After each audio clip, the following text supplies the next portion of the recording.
Charlie Parsons for Boxing Social in association with William Hill and Empire Fight Store. Always a pleasure, Miss Skye Nicolson. Congratulations, how are we?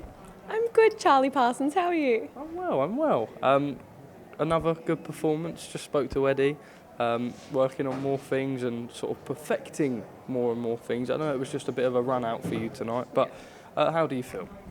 Yeah, I feel like lots of positives to take away from the performance. I feel like I showed a little bit more aggression, more output, and a few good boxes were ticked tonight. Obviously the stoppage didn't come and everyone wants me to get stoppages, but no, I'm happy. I feel like the more we keep drilling all this stuff that we're doing, the more comfortable I'm going to feel doing it. I boxed as an amateur for 15 years, like this is new for me, and I'm enjoying the process, I'm enjoying the journey, and I'm having fun. Your second time boxing out in Cardiff, enjoying the Welsh attitude and the way that they support their own and certainly always bring it when it comes to nights like this? I actually love boxing here. Everyone I meet is so friendly. It's been another lovely fight week, so no complaints. Love Cardiff, I'll always come back and fight here. You spoke about sort of the stoppages, which is something we've spoke about before. I know you don't as such put the pressure on yourself, but there are people that make the comments. I don't know, like how do you like mentally as a fighter process that sort of stuff? Look, going into this fight, I didn't really have any pressure on it anyway. We knew she was going to be tough and durable. She got stopped once, like 10 years ago. She's been in with great, strong opposition, and she knows how to survive. She's got a winning record anyway, but the fights that she has lost, she's gone the distance.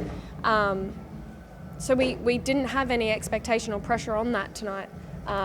The goal for tonight was to show a little bit more and put things together that we've been working on in the gym, and we did that, so I was happy. I feel like I'm ready for a step up in opposition. I feel like that's where we're going to see the best me. I've always said that, get sick of saying it, but when I'm in against someone who's coming to win and I've got to bite down sometimes, I feel like that's where you're going to see the best me. I spoke to Eddie and he said that sort of it was this fight for you and then into that interim world title shot. Do you believe that that is what will be next for yourself? I believe so, yes. I believe the WBC have ordered that fight.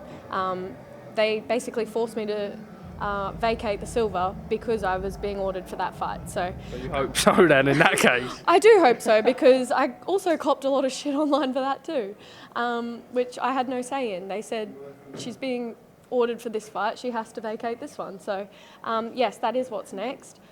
Whether that's in the next couple of months or whether that gets pushed back to the second half of the year, depending on whether I go and do the Olympic qualifiers. There's lots of things up in the air right now, so I need to go and regroup with my team and decide what our next move is, but that will definitely be my next professional fight, and I'm very excited for that challenge. Okay, I don't want to keep you for too long, but I'm quite happy you brought it up, because when we've spoke back and forth on whatever, you've mentioned the Olympics, and I know that must be a very difficult sort of situation as to choose what to do. Do you do the qualifiers, or do you? I know it means that it would mean you'd have to go back and spend a lot of time again in Australia, etc. Do you feel any wiser with it all? Like, is it getting any easier decision making? It hasn't got easier.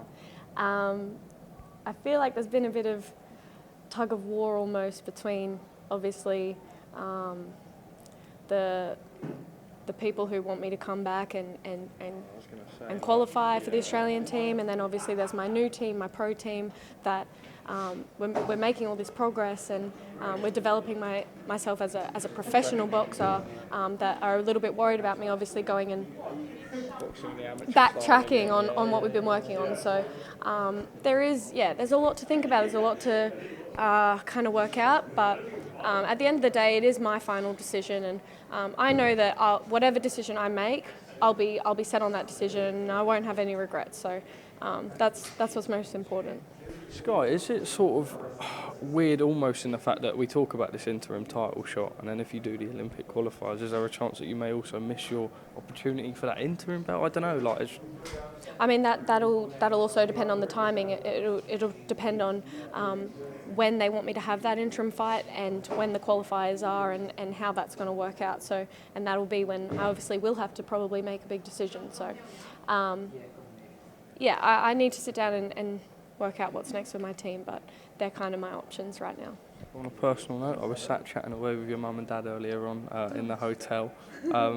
They were speaking very, very highly of you, and I know how difficult everything was with your brother, but talking about your successes and how you're basically the same as him as a boxer. He was a southpaw as well.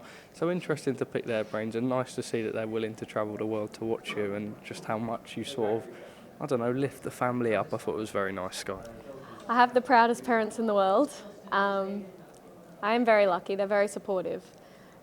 Can be very embarrassing and painful, but it's parents. It's parents. So I'm patient, but I am very blessed and grateful for them. So I'm glad I'm doing them proud. I'm glad I'm doing my family proud, and I'm loving what I'm doing, and that's the main thing. I'm having fun. I'm happy. So.